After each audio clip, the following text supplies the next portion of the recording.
এক নদীতে থাকতো এক শক্তিশালী বাঙালি জিন। একদিন হঠাৎ করে একটি ভারতী জিন এসে বাঙালি জিনটিকে বলল, তুই আজ রাতের মধ্যে এখান থেকে চলে যাবি, আগামীকাল থেকে এই নদীতে আমি রাজত্ব করব।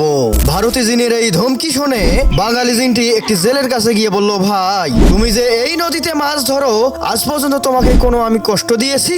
জেলে বলল, না তা তো আপনি দেন নাই। তখন বাঙালি জিনটি বলল, তাহলে আজকে রাতে আমাকে একটু সাহায্য করবে, আমি ভারতের এক জিনের সাথে লড়াই করব। যখন আমি তোমাকে ডাক দিয়ে বলবো, বড় ভাই আপনি আসেন, তুমি তখন বলবো, ওই পিশাচকে শক্ত করে ধর, আমি আসতেছি। জেলে বলল, ঠিক আছে। কথা অনুযায়ী রাতের মধ্যে ভারতী জিন এবং বাঙালি জিনের মধ্যে তুমুল লড়াই চললো। এমন সময় বাঙালি জিন বলল, বড় ভাই আপনি আসেন। তখন জেলে পিছন থেকে বলল, ওই পিশাচকে শক্ত করে ধর, আমি আসতেছি। এই কথা শুনে ভারতের জিন বলল, সর্বনাশ, ছোট ভাইয়ের সাথে লড়াই করতে আমার জান বের হয়ে যাচ্ছে, আর বড় ভাই আসলে তো আমার কেল্লা ফতে হয়ে যাবে। ওরে বাপুরে, আমি পালাই। চ্যানেলটিতে লাইক এবং সাবস্ক্রাইব করে দিয়ে যান ভাই।